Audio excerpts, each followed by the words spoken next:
ya. Sebelum kita melakukan pembelajaran, untuk bikin kegiatannya berdoa terlebih dahulu.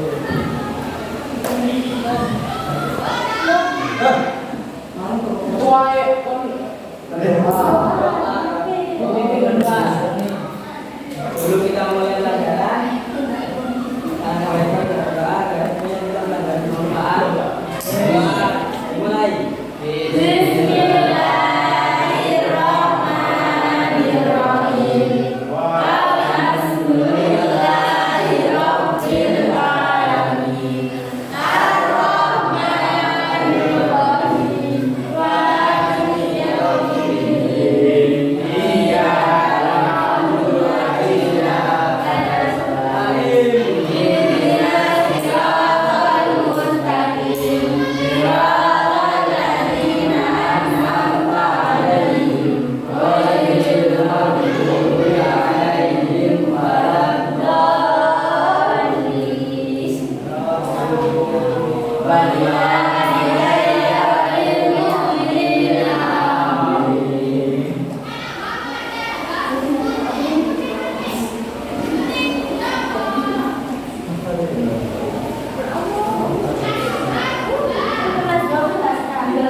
Metode saya dalam sesi pembelajaran menggunakan metode one and one lesson.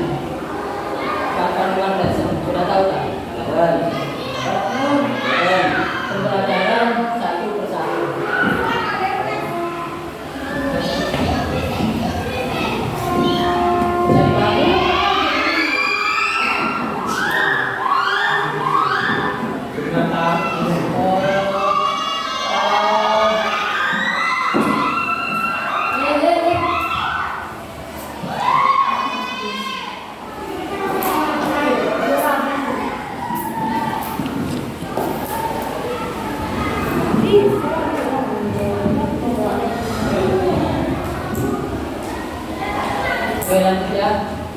Metodenya kalau bahasa klasiknya, bahasa dahulunya yaitu metode sorokan. Sudah tahu kan metode sorokan? Mungkin yang pernah udah tahu metode sorokan. Nggak tahu. Metode sorokan itu metode ketika guru menjelaskan dengan mendengarkan. Kemudian nanti maju satu persatu menjelaskan di depan, menjelaskan sebisanya dengan bahasanya sama sendiri. Itu metode sorokan. Biasanya kalau di luar itu metode sorokan itu santri itu masih bahasanya semau satu. Benar tangan. Karena apa? Saya mengambil metode sorokan di MA atau di sekolah formal itu masih belum menggunakan metode sorokan. Mungkin ada, tapi tidak banyak. Lebih banyaknya itu di pondok pesantren. Karena mulai dulu sampai sekarang tetap diterapkan itu metode sorokan. Karena lebih efektif sih. Tapi kekurangannya metode sorokan itu di waktu. Soalnya kan siswa ini nggak bisa satu-satu. Tapi guru itu mengetahui pertumbuhan siswa. Ya, kan misal siswa nggak tahu, dan dari maju satu persatu ini menjadi tahu. Itu kelebihannya dari metode sorokan. Bisa dibahas kan? Bahasa tekan soal biasanya. Bahasa tekan.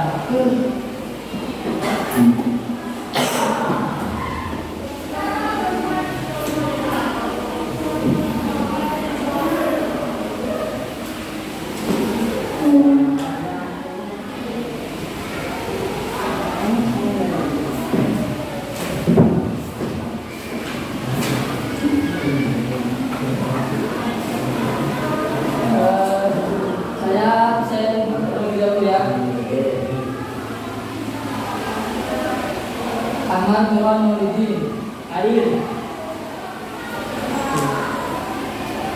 Arina Maria, Diana Nuraini, Muhammad Afif, Kenapa? Afif saja. Muhammad Anwar Siddiq,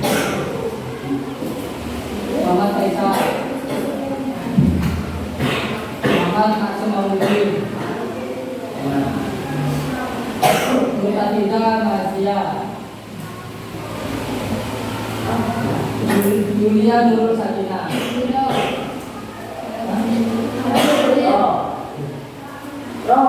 Juliana, Samsul Al-Fala, Kerhan Kepala, malu siapa? Malu sama siapa Pak? Malu-maluin. Relax, santai ya. Anak Maulana, Ahmad Arji Jakarta. Hari ini lagi sekolah. Sudah ya. Berarti yang masuk cuma dua. Oke, sama. Oke, kita lanjut ya. Jangan buka bisa ya sama itu. Guysnya. Bawa semua Dan saya sudah berpesan ke Asrul. Sampaikan tak?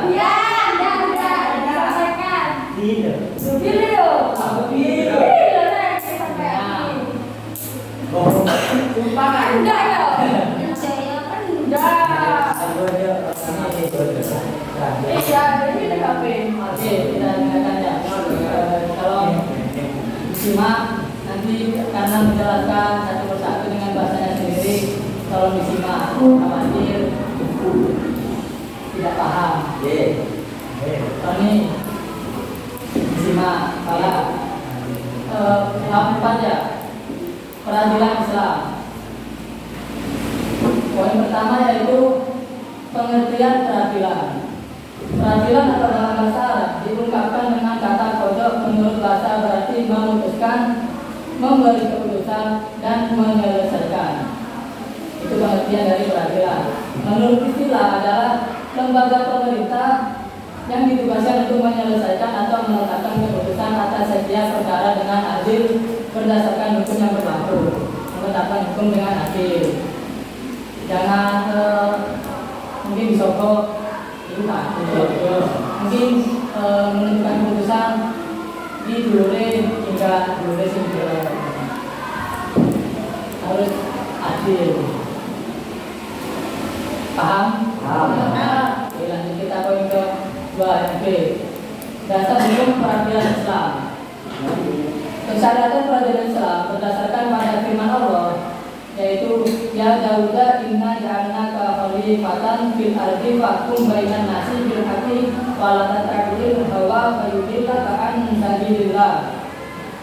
Hai Daud, sesungguhnya kami menjadikan kamu khalifah, penguasa atau pengganti di muka bumi. Maka berilah keputusan perkara di antara manusia dengan adil, dan janganlah kamu mengikuti hawa nafsu karena ia akan menyesatkan kamu dari jalan Allah. Nah, ketika kita bahagia kan misalkan Adi mau calon tinggi, nah, kalau tinggi kan, amin. Kan itu ada kampanye misalnya akan berbeda lah kampanye. Kalau saya jadi akan tunjangan beras, subsidi, misalkan. Apa itu dalam pertanian apa pupuk padi dimurahkan, mensejahterakan rakyatnya di Darul. Jadi kan ketika saya bahagia kan, Tuhan memberikan janji, tapi pas jadi janji ini dilupakan. Jangan memutuskan pas kalian bahagia dan jangan memutuskan kalian pas lagi marah. Contohnya sampai pas lagi marah, ini kalau istilah, karena itu tukaran apalah, langsung beda tapi tukaran. Memutuskan itu cocok, mau itu ya cocok, dan memutuskan sepihak, itu ya berarti. Karena ada nafsu. Sama seperti di dalam Al-Quran ini. Ini contoh yang kedua. Dibaca pala. Roni dibaca, Roni dibaca. Ada dua. Tim. Pengertian dan bukan. Hadis ya, hadisnya. Ya. Doa amru bertemu. Nabi sallallahu alaihi wasallam dan qala idza hakama al-hakimu fajita hadatum asaba salamu ajra wa idza hakama hadatum asalamu ajra. Artinya jika seorang hakim berijtihad memutuskan sesuatu perkara dan benar, maka ia mendapatkan 2 pahala. Jika berijtihadnya salah, maka ia mendapatkan 1 pahala. Paham nggak? Ada bedanya kan? Karena kalau benar mendapatkan 2 pahala, kalau salah mendapatkan 1. Kalau bisa salah mendapatkan 1. Yo. Karena paham nggak? Ketika berijtihad ya, para ulama contohnya mau bulan puasa sama hari raya, itu kan harus benar-benar tahu kan para ulama itu jalur asal itu musyawarah. Para ulama musyawarah tanggal 1 ini bulan Ramadan ini kapan? Saya perlu dihitung kan? Nah itu berijtihad. Misalkan sekarang tapi salah besok, nah itu tetap mendapatkan 1 pahala kalau salah. Kalau benar mendapatkan 2 pahala. Karena apa? Dan pahala yang kedua itu kan usaha berijtihadnya. Yang kedua pahalanya karena benar. Berijtihadnya karena benar. Meskipun salah kan mendapatkan 1 pahala. Itu karena beliau para ulama itu berijtihad sungguh-sungguh deh. Karena hitungannya bukan gampang. Hitungannya boleh bilang misalkan pala, kamu kan hilal, saya percaya enggak? Kenapa?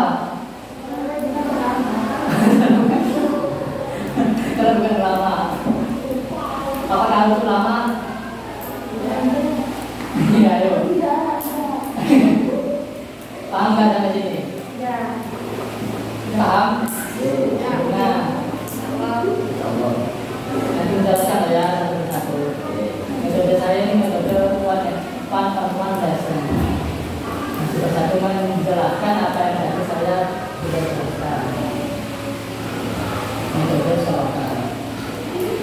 Poin yang ketiga, kita lanjut ya. Fungsi peradilan hukum keberadaannya. Peradilan Islam bertujuan dan berfungsi menciptakan kemaslahatan umat serta menegakkan kebenaran dan keadilan. Adapun hukum mengadakan peradilan adalah fardu kifayah. Fardu kifayah tahu? Fardu ain, dan ada fardu kifayah dan fardu ain. Akan untuk menolak sebagai kezaliman dan mendamaikan pihak-pihak yang bersengketa. Dari sini maka pemerintah wajib mengangkat seorang untuk menjadi hakim dan berhak memaksa orang yang menolak menjadi hakim. Paham? Bukan hakim pemilik sampean. Itu hakim itu boleh. Wajib yang mengangkat seorang untuk menjadi hakim karena apa? Karena memutuskan adanya masalah. Dan ketika jadi hakim itu ya berhak ditolak. Jika tidak adil, contohnya yang misalkan ini kan yang dibacakan hukum Islam, Kalau di Indonesia kan misalkan di kecil ada yang mencuri, kemudian dilaporkan, tapi bayar, kemudian dinyopot ya tadi. Itu ya wajib kita menolak, apa ya? Melengsarkan, aslinya wajib. Kalau kan tak adil, yang sangat adil. Tapi kita tinggal di Indonesia, harus ngerti. Dan ini ada depannya ya, 5 peradilan. Peradilan dapat mewujudkan masyarakat yang bersih. Ketika sama adil, kan adil harus sama. Ya enggak? Ya. Setuju apa enggak? Ya. Oh bisa. Adil tidak harus sama. Setuju apa enggak? Oh bisa. Kalau misalnya setuju jika adil tidak harus sama. Iya. Kenapa? Contohnya.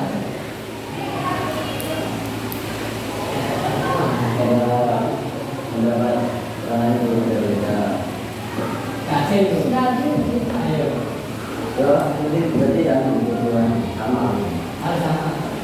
Kira-kira yang saya katakan, saya sepakat enggak? Adil tidak harus sama. Adil.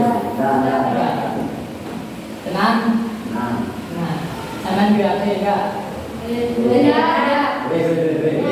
Misalnya jangan kakaknya ya, punya adik kecil, sekolah SD lah.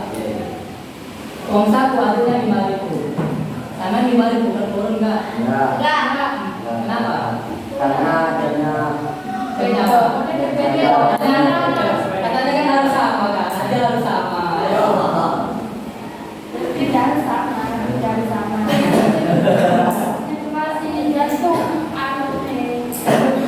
Sebenarnya kan samanya kan tadinya kan sepakatnya adil harus sama kan. Dan saya mengatakan apakah kalian sepakat adil tidak sama, tidak harus sama? Sepakat.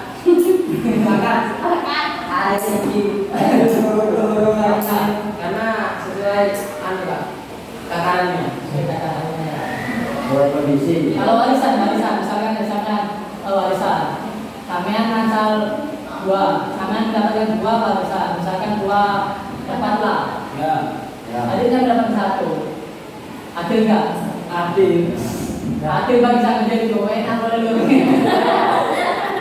Ayo adil nggak? Ya. Tapi pada lagi misalnya sampean dapat 1, adil dapat 2 sampean enggak.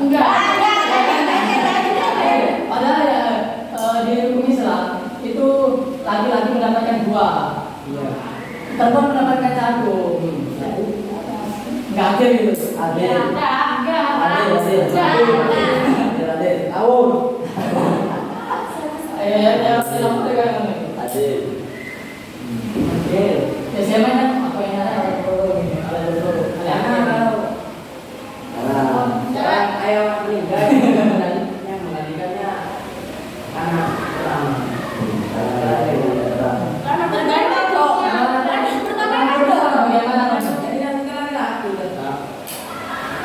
di kalau itu kan hak warisan semua laki-laki itu memang mendapatkan 2, perempuan mendapatkan 1.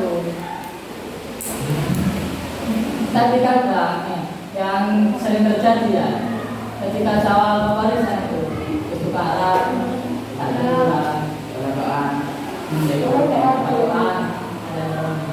banyak tukaran, kalau saat itu. Tapi saya sarankan kan terlalu merebut warisan. Soalnya apa? Misalkan saya mendapatkan 5, adiknya 1. Dengan pokoknya wis mokso tuannya. Kelamaan itu kamu sendiri. Kelamaan. Dengan sana itu bakal bab warisan ya. Makanya kalau bab warisan itu wis alam. Yang kurang. Kalau kita tidak memang kita kalau banyak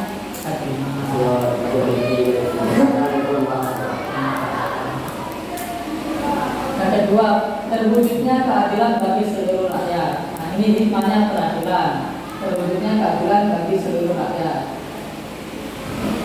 Paham? Gimana ya? Kan terwujudnya keadilan bagi seluruh rakyat. Bagaimana ya?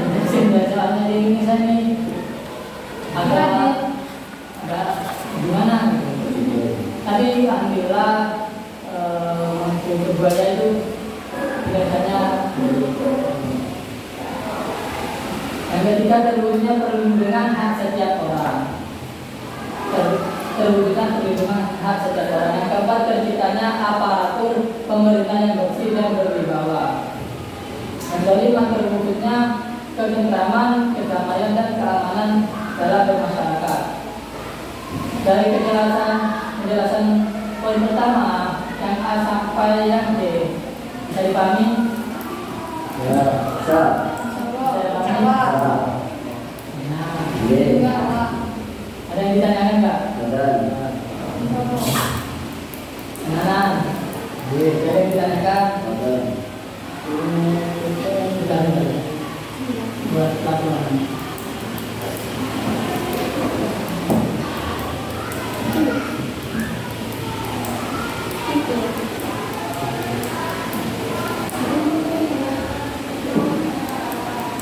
Lanjut lah. Yang kedua terkait hati. Membuat dibaca hati. Hakim. Pengertian dan pendidikan hakim. Hakim yaitu orang yang diangkat oleh pemerintah untuk menyelesaikan persengketaan atau perselisihan yang terjadi di antara pihak yang bersengketa menurut hukum syariat. B. Cara Misalkan ya, tentang kasus Toroni, jangan menjadi hakim pemerintahan. Kedepannya sangat jauh. Menjalankan tugas yang diberi, dalam tugas yang diberi. Misalkan ya, ada orang dari dua pihak. Ya.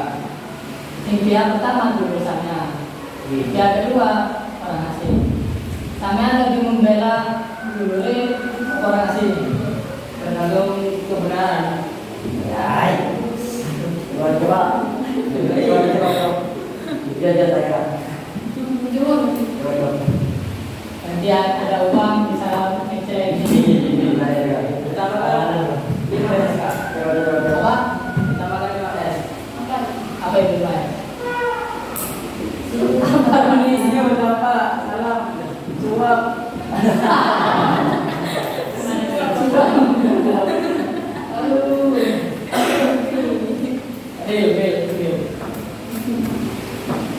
Poin yang B ya, syarat-syarat hakim. Untuk menjadi hakim harus memenuhi syarat-syarat berikut. Yang pertama beragama Islam, yang kedua baligh, yang ketiga berakal sehat. Berakal sehat ya?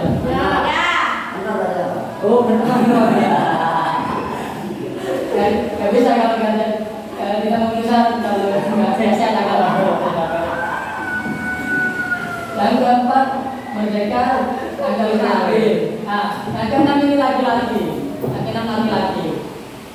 Yang ketujuh memahami bahasa Arab. Yang kedelapan mampu berjihad. Yang kesembilan dapat mendengar, melihat, mengerti, baca tulis. Yang kesepuluh memiliki ingatan yang kuat. Ini syarat menjadi hakim dalam menurut syariat Islam. Nah, di sini kan Indonesia kan toleransi. Islamnya Kristen, Buddha, Hindu, Konghucu, bukan mayoritas Islam. Indonesia ini bukan mayoritas Islam. Ada pertanyaan? Kalau tidak ada saya tanya. Syarat yang ke-6 itu kan syaratnya harus laki-laki. Kenapa tidak perempuan? Apakah boleh perempuan menjadi hakim? Tidak boleh. Apa? Karena Sudah syaratnya. Itu kan dalam syariat Islam. Sedangkan di Indonesia toleransi, banyak beragama. Banyak beragama. Karena ada kan di Indonesia hakim perempuan. Iya ada. Ya. Gimana itu? Ada Ada apa? jalur ada Sudah melewati ke 10 nyawa tersebut. Perempuan. ya. Kan ini berarti kan Syaratnya itu di secara Imam Syafi'i ini Iya. laki-laki. Ya. Kalau perempuan, berarti kan menolak perempuan kan? Ya. Kenapa? Berarti apaan ya? Itu apa? Apaan ya? Ayo ini.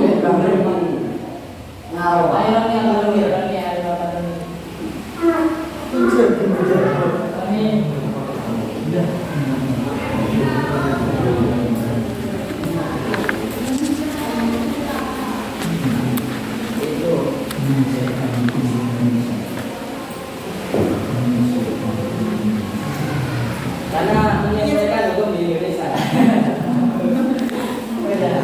Kalau memang apa ya, negara kita kan bukan negara mayoritas Islam, kan? Ya.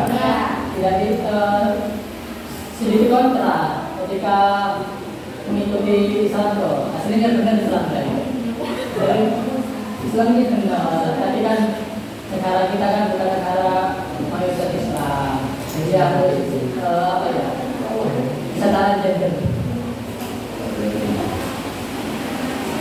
Saya ditanyakan ada taruh yang penting juga kenapa harus memahami bahasa Arab? Ini kan syariat Islam loh. Mungkin apa ya, Mas Syafi'i itu di Arab mungkin. Misalkan sampean hati di Arab nggak bisa bahasa Arab ya misalkan naam gitu ya. Meskipun salah, naam fair halal gitu. Halal kalau sampean nangkai langsung semua halal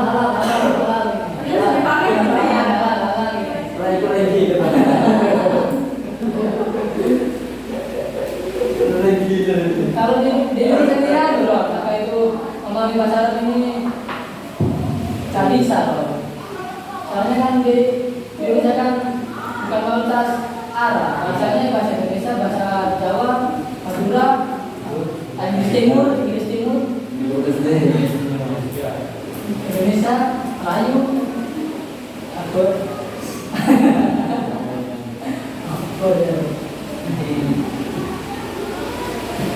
Paling banyak memang di Indonesia ini mayoritas Islam. Haji terbanyak dari Indonesia. Terbanyak itu dari Indonesia. Sama yang banyak dari Indonesia.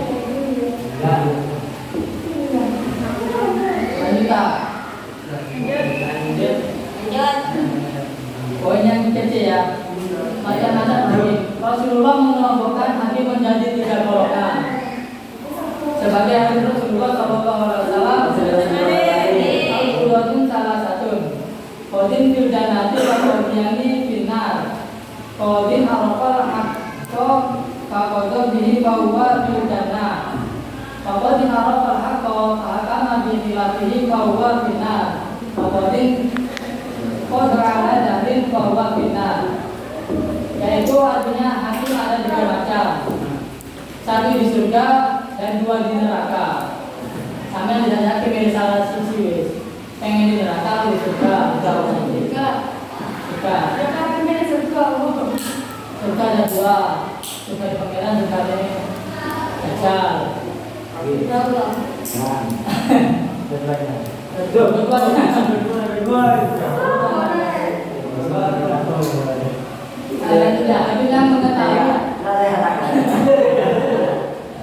Hakim yang mengetahui kebenaran dan menetapkan hukum berdasarkan kebenaran itu, maka dia masuk surga. Misalkan hakim ini ngerti dari sing lapor korupsi, saya bisa dapat korupsi, masuk pro, jaminannya. Memang jadi jadi hakim itu berat ya. Kalau tidak kuat iman, ya susah antaranya iman dan eman nanti. Iya benar. Contohnya kan, jadi hakim itu antaranya iman dan eman. Iman sangat kuat, jika itu 100 juta dan hukumannya rata ringan. Tapi dia sangat iman kuat, tapi eman gue ini yang ini antara iman dan eman sangat dari sini. Biasa iman kuat, kami tulis 100 juta dan meskipun sangat disokok, jauh baik lah. Ya eman lagi, eman ini 100 juta ini. Kalau tidak aktif. Kemudian akhirnya mengetahui kebenaran dan menetapkan hukum bertentangan dengan kebenaran dia masuk surga. Paham nggak? Paham? Nah, insyaallah. Kemudian hakimnya menetapkan hukum dengan kebodohannya dia masuk neraka. Paham kebodohannya?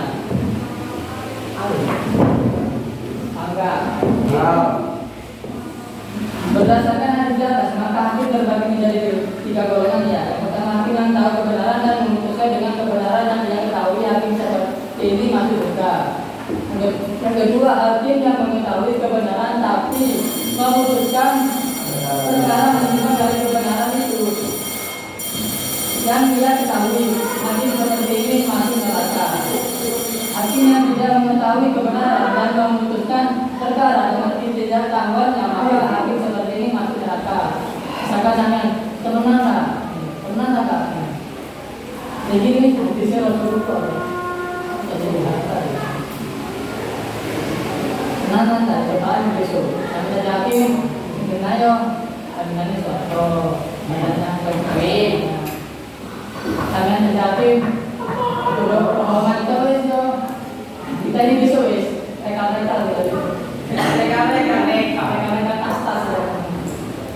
tas. Ada yang ditanyakan nggak? Ada. Nah, ditanyakan nggak? Paham semua tak? Paham? Tidur. Enggak, bukan lagi. Ya Allah. Lanjut ya.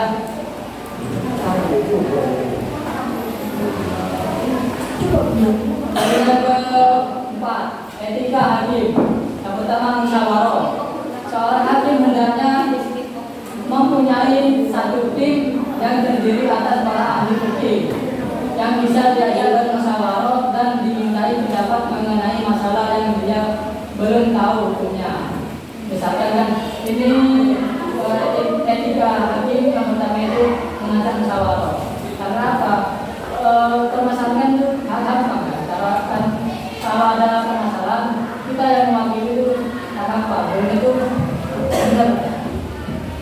Contoh misalkan Adi waktu yang aku tentang ini kak Adi sini ini apakah aku harus percaya dengan Adi terlebih dahulu? Ya. Kan harus ke Adinya dulu. Misalkan Adi ini enggak. Nanti kan kalau semuanya sudah bilang kan ke saya, nanti saya bisa warai dan bagaimana. Nanti saya mengambil kesimpulan kalau gitu. Kalau berfokus sama satu objek, nggak bisa mengambil kesimpulan.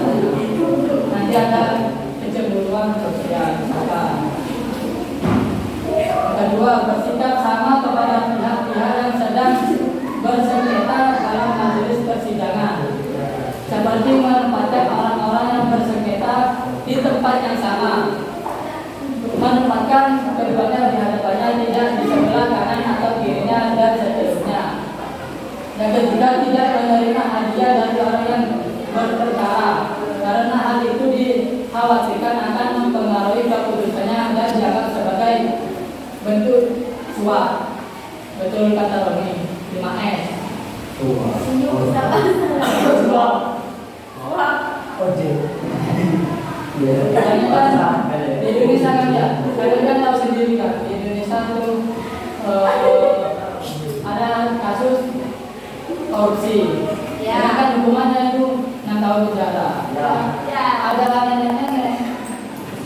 dari kayu, kadang tidur di rumahnya berapa tahun. Kan itu kan apa ya? Adil. Dengan dibaca.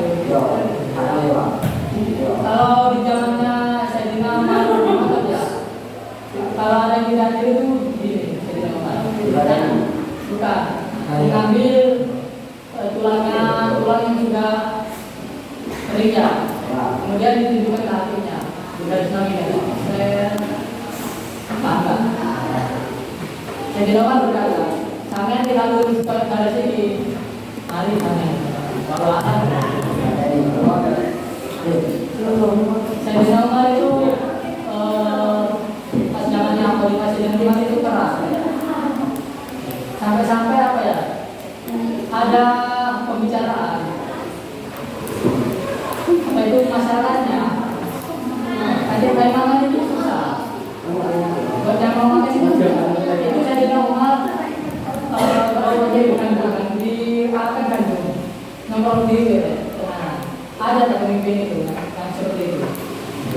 Misalkan nanti di desa Garut ada di desa beberapa orang yang istrinya yang sampai tidak bisa buat makan nanti itu susah.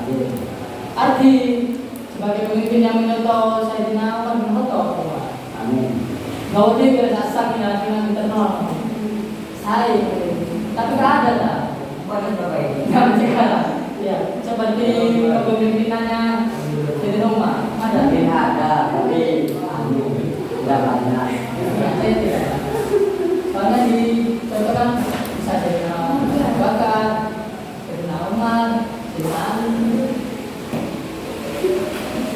Ada yang ditanyakan? Bukan. Memang. Atas masuk dari sektor.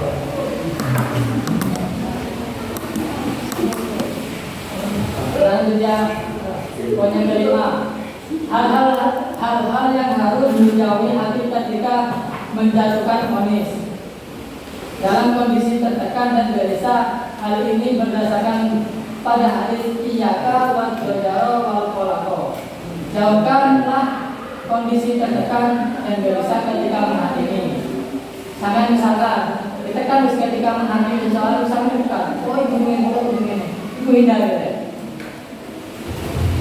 Tenang hindari. Misalkan di pondok ya jadi ketua kamar. Sama itu ditekan sama santri-santri. Udah pokoknya singkat sampai itu sangat itu dan harus menghindari tekanan itu kalau menjadi hakim. Ini menghakimi ya. Yang kedua dalam keadaan sangat marah. Nah ini dalam keadaan sangat marah hal ini berdasarkan pada hadis Allah yakti hakimun bainas naimi wa huwa qadbanun. Janganlah seorang hakim memberikan keputusan atas dua orang yang bersengketa dalam keadaan marah. Karena apa ya? Sampai keadaan marah itu memberi keputusan itu kalau sudah tenangan dia. Tenangan dia. Misalkan keadaan marah. Contohnya kalau berkeluarga kan ya. Sampai Bionan sampai ujungnya. Sampai marah. Tak kalah sampai itu termasuk kalah. Salah satu. Dan kadang-kadang orang ketika marah ini emosi ya, tak terkontrol. Makanya itu ucapannya ini pedes ya.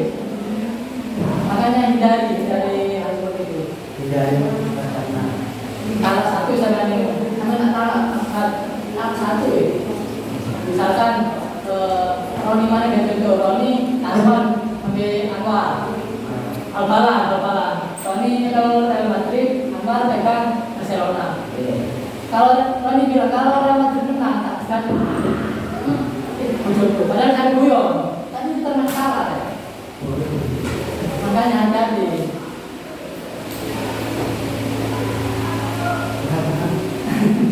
Meskipun guyon saja itu hati-hati lah.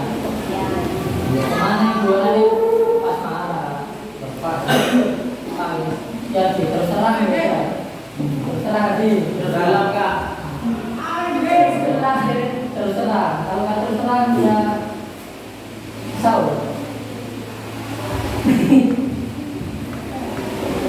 Selanjutnya termasuk kategori marah adalah di saat hakim disibukkan oleh permasalahan yang mengendahkan, mengantuk, terlalu lapar, terlalu haus, takut, sakit, terlalu sedih, terlalu gembira dan menahan air kencing atau air besar. Kondisi-kondisi tersebut disamakan dengan hadis marah sehingga diberi hukuman yang sama. Nabi Sallallahu Alaihi Wasallam bersabda, "Saya beri koji wa huwa rabbana mahmuma wala masaba wala yadi wa huwa jahilun." Seorang hakim hendaknya tidak menetapkan hukuman di saat marah, sedih, terkena musibah, dan juga ia tidak boleh memutuskan perkara ketika dalam keadaan lapar. Meskipun lapar tidak boleh. Jangankan menghakimi ya, ketika sampean mau sholat saja ya, mau kencing harusnya tidur dan sholat. Misalkan sampean lebih mengutamakan sholat dulu atau makan dulu? Sholat dulu. Ya. Mana? Apa enggak? Ketika sampean mau sholat, sampean mengutamakan sholat dulu atau makan dulu? Makan. Kenapa? Kepikiran nggak? Kepikiran makan nggak? Sholat dulu. Ya. Makan dulu Pak. Makan dulu ya. Ya. Itu memang ada harus di bulan malam ya. Ya, bulan malam ada. Misalkan sampean puasa kan ya, sampean puasa kan lapar kan? Aku makan dulu. Sampean Mr. Pawis di saya jam makan wis awan ini kan jenenge puasa ya. Nah, lapar dari pagi sampai makan dulu. Sampean itu harus makan dulu baru sholat. Karena misalkan kalau sholat itu mampu orang yang dong ya harus kan harus tenang. Sebenarnya memang santai. Pas makan ya makanya itu apa ya? Misalkan jangan terus makan mau makannya pas mau berbuka ya dipol wis bangsa juga masih mandi masih buli di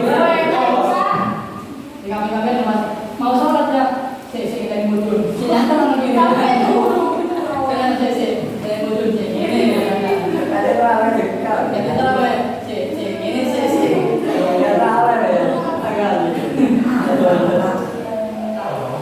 pas buka biasanya kan taruh ibarat wes awalnya rapat awalnya longgar mari rapat wes rapat ini dan estimasi jadi bencana.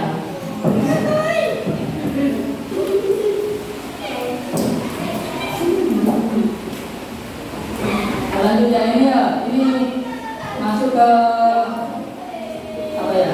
Salah-salah hakim yang ke etika hakim wanita. Menurut mayoritas ulama bahwa wanita tidak boleh menjadi hakim. Tidak boleh menjadi hakim. Dasar mereka adalah sabda Rasulullah SAW yang diriwayatkan Abu Hurairah. Lan yufiha qaumun walau amrohum imra'atan.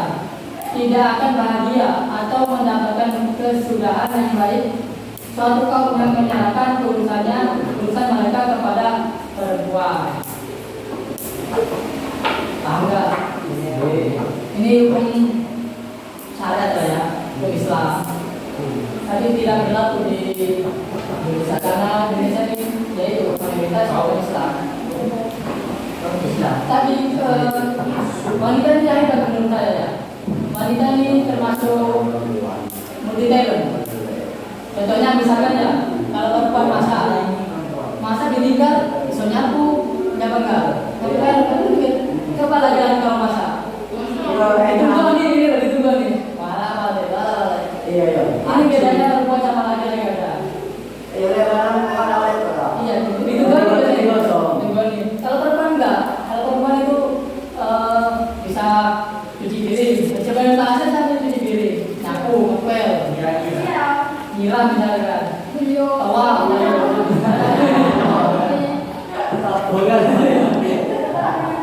Perempuan di situ ya. Kalau laki-laki enggak, saya sendiri kayak begitu. Misalkan masak saja, itu balik begini. Coba enggak kayak lainnya. Yang mungkin ada tapi tak banyak. Itu banyak perempuan itu. Misalkan ya perempuan itu kalau meminimalisir uang itu hebat juga ya perempuan. Kenapa?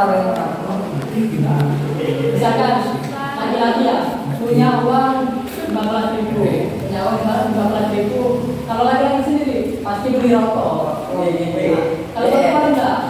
Masih tadi Bapak beli enggak? Tegal lagi. Kedua kali anda mengindah. itu kan misalkan ini dia contoh yang sudah berkeluarga, contoh yang sudah berkeluarga. Contoh yang berkeluarga. Coba wes sampean ibu sampean 20.000 di